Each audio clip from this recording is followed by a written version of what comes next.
தேவனுக்கு மகிமை உண்டாவதாக. இன்றைக்கான தெய்வீக ஆற்றல். உண்மையான ஆசிரியர். கர்த்தருடைய ஆவியானவர் என்னை கொண்டு பேசினார், அவருடைய வசனம் என்னுடைய நாவில் இருந்தது. 2 சாமுவேல் 23ஆம் அதிகாரம் வசனம் 2 இதை குறித்து நாம் வாசிக்கிறோம். உண்மையான ஆசிரியர் என்ற தலைப்பின் கீழே நம்ம பார்க்குறோம். உடனே நிறைய பேர் நினைப்பாங்க, ஒருவேளை பொய்யான ஆசிரியரோ, கேரக்டர் வைஸில் நம்ம யோசிப்போம். இங்கே நம்ம அப்படி பார்க்க போகிறது கிடையாது. அதற்கு பதிலாக உண்மையான ஆசிரியர் என்ன அடிப்படையில் அதை கொடுத்துருக்காங்க அப்படின்னு சொன்னால், இப்போது நம்ம ஒரு புத்தகம் படிக்கிறோம். அந்த புத்தகத்தில் பார்த்தீங்க அப்படின்னு சொன்னால் ஒரு முன்னுரை இருக்கும். இந்த புத்தகத்தை யார் எழுதினார்கள் என்று சொல்லி அந்த இடத்துல அவங்களுடைய பெயர் மென்ஷன் பண்ணப்பட்டிருக்கும். சில சமயங்கள் அநேகர் தன்னுடைய ஒரிஜினல் நேம்ஸை அங்கே வச்சுருப்பாங்க, அதாவது உண்மையான பெயரை அங்கே வச்சுருப்பாங்க. சில பேர் பார்த்தீங்க அப்படின்னு சொன்னால் ஒரிஜினல் நேம்ஸ் யூஸ் பண்ணியிருக்க மாட்டாங்க. அதுக்கு பதிலாக புனைப்பெயர் அப்படின்னு சொல்லுவாங்க. வேறு ஏதாவது ஒரு பேர் என்ன பண்ணுவாங்க, தன்னுடைய பதிப்பில் அவங்க என்ன பண்ணியிருப்பாங்க, அதில் காமிச்சிருந்திருப்பாங்க. ஸோ அப்படி நிறைய பேர் தன்னுடைய புத்தகங்கள் எழுதும்போது இப்படிப்பட்ட புனைப்பெயர்களை பயன்படுத்துவது உண்டு. சாமுவேல் லங்கான் கிளைமேக்ஸ் என்பவர் தன்னுடைய பதிப்பில் மார்க் டிவைன் என்ற பெயரை பயன்படுத்தி இருக்கிறார். அதே மாதிரி பெண்களும் அதே மாதிரி தன்னுடைய புனைப்பெயர்களை புத்தகங்கள் எழுதும்போதும் பயன்படுத்துவாங்க.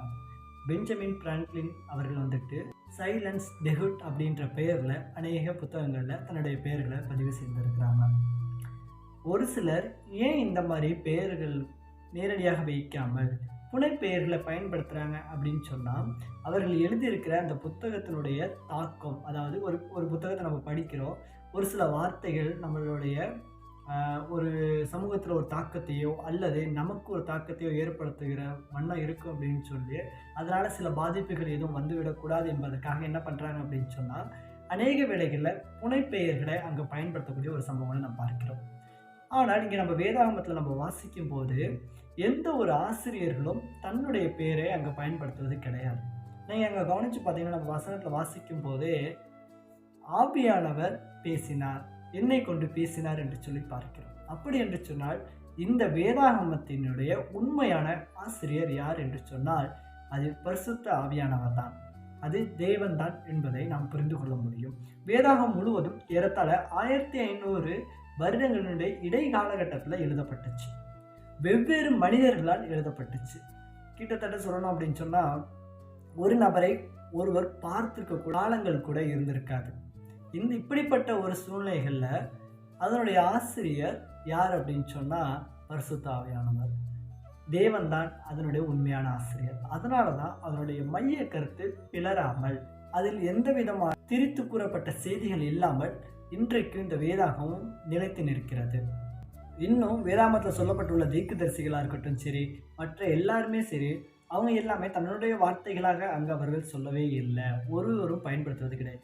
எல்லாமே தேவ ஆவியானவர் அவர்களுக்கு கற்றுக் கொடுத்தார், அவர்களுக்கு அதை சொன்னார் என்பதை குறித்து தான் அவர்கள் என்ன பண்ணுறாங்க, இங்கு பதிவு செய்யக்கூடியதை நம்ம பார்க்கிறோம். இப்போ எசேக்கியேலை பார்த்தீங்க அப்படின்னு சொன்னால், ஆவி எனக்குள் வந்தது, நான் காலூன்றி எந்திரிச்சு நிற்கிறதுக்கு அது உதவி செஞ்சது அப்படின்ற ஒரு விஷயத்தை அங்கே ஷேர் பண்ணுறாரு.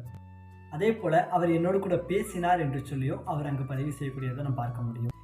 அதே போல் ஏசியா தீர்க்கதரிசியிடம் பரிசுத்த ஆவியானவர் பேசி பிதாக்களுக்கு நன்றாய் தம்மை பற்றி சொல்லியிருக்கிறார் அப்படின்னு சொல்லியும் அந்த இடத்துல நம்ம என்ன பண்ண முடியும், வேதாகமத்தில் வாசிக்க முடியும். இது பவுல் என்ன பண்ணுறாரு, அங்கே விளக்கி சொல்லக்கூடிய ஒரு சம்பவத்தை பார்க்கிறோம். அப்படி என்று சொன்னால் வேதாகமம் யாரால் எழுதப்பட்டது, மனிதர்களால் எழுதப்பட்டது என்பது உண்மைதான். 40 ஆசிரியர்கள் எழுதியிருக்கிறார்கள். ஆனால் அதை எழுதுவதற்கு அவர்களுக்கு கொடுத்தவர் கர்த்தராகிய தேவன், கர்த்தராகிய ஆண்டவர் என்பதை நாம் புரிந்து கொள்ள வேண்டும். வேதாகமத்தினுடைய வார்த்தைகள் எல்லாம் பரிசுத்த ஆவியானவருடைய ஏவுதனால் உண்டானது என்பதனால் வேதாகமம் மெய்யான ஆசிரியராகிய தேவனால் உண்டானது என்பதை நாம் இதிலிருந்து அறிந்து கொள்ள முடியும். வேத நூல் தரும் என்ற பாடலை நாம் கேட்டு அதனுடைய கருத்துக்கள் மூலம் நம்ம என்ன பண்ணலாம், இன்றைக்கான செயலை நாம் புரிந்து கொள்ளலாம். அந்த பாடலில் இருக்கிற இந்த வார்த்தைகளை இன்று நம்ம என்ன பண்ணணும், தியானிப்பதன் மூலியமாக கருத்து என்ன என்பதை நீங்கள் என்ன பண்ணுங்க, உங்களுடைய மனசில் யோசிங்க. இன்றைக்கான மருத்துவ செய்தி கீழநெல்லி. இதை நம்ம எடுத்து என்ன பண்ணணும் அப்படின்னு சொன்னால், இதனுடைய சாரை தேனோடு கலந்து சாப்பிட்டோம் அப்படின்னு சொன்னால் சிறுநீரை கோளாறு எல்லாமே என்ன பண்ணிடும், சரி செய்து கொடுக்கப்படும். நாளைக்கு தெய்வீக ஆற்றல் மூலமாக உங்களை சந்திக்கிறேன். ஆமென்.